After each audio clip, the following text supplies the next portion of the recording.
Good morning, third year. Hope you're all doing well.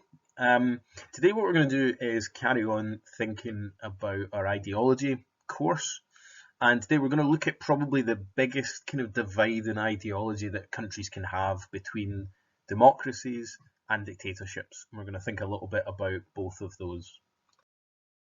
So, just a little bit of your learning intentions for today. Crucially, we're going to learn the difference between what a democracy and a dictatorship is. You'll probably know quite a few of these things already, so some of it won't be a huge surprise.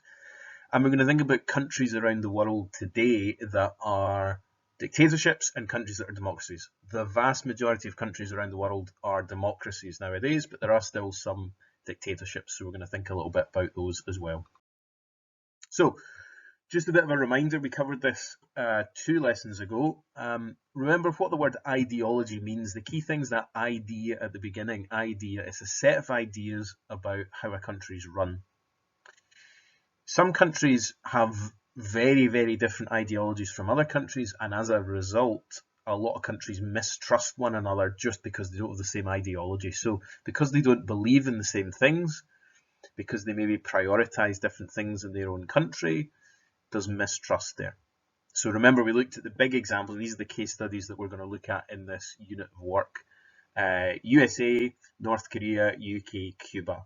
USA and the UK being democracies, North Korea and Cuba being dictatorships, but also very different ideologies in other ways as well. So remember that word, ideology. Okay, moving on. Just really briefly, what does the word democracy actually mean? Well, it comes from the Greek demos, which just means the people, you and I, everybody that lives in an area, and kratos, which means to rule. So in other words, it's the power of the people, rule by the people.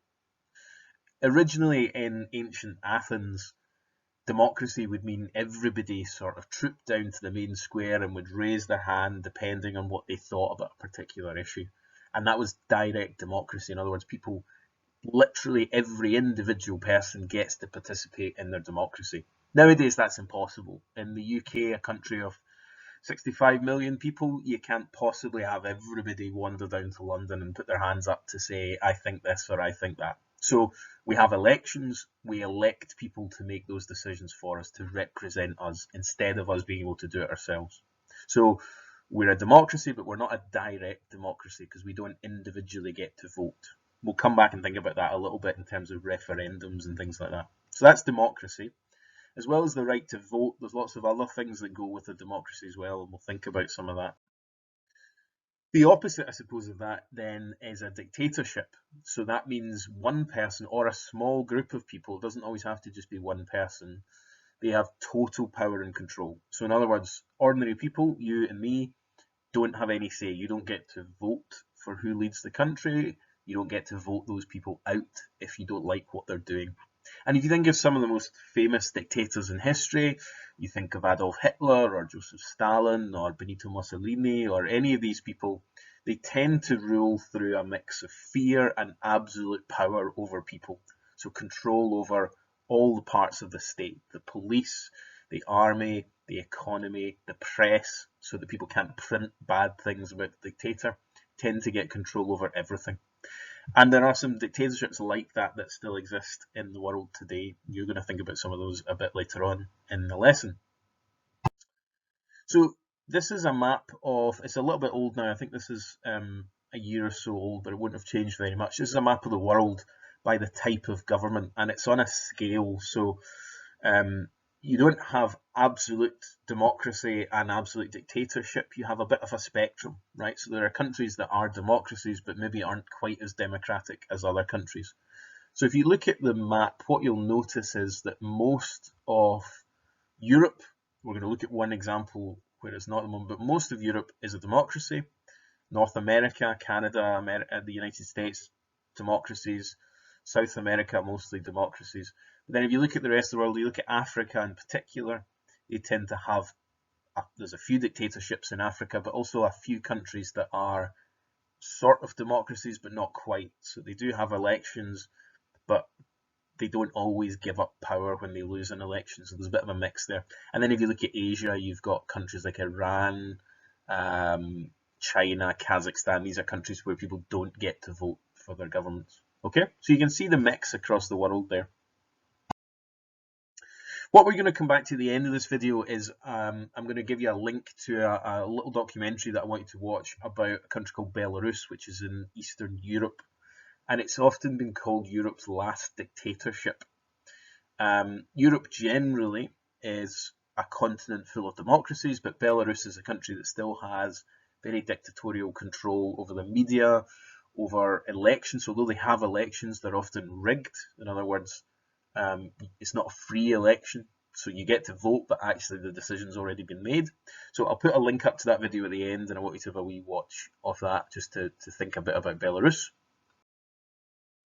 So I'm going to give you tasks now. Now, I don't want you to do these as you're watching the video. I just want to talk them through with you, and I'll put them in the post so that you know what I want you to work on. This one shouldn't take you very long.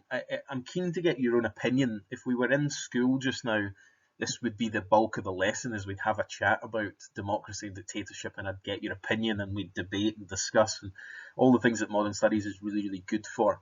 Unfortunately, we obviously can't do that, but I still want to know your opinion. So, would you rather live in a democracy or a dictatorship? And what do you think is the most important reason for thinking that?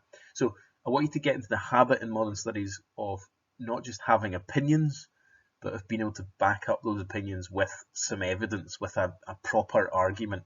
Okay, so it's good to have opinions. I want to hear your opinions, but I want them to be more than just random thoughts. I want you to really thought them through.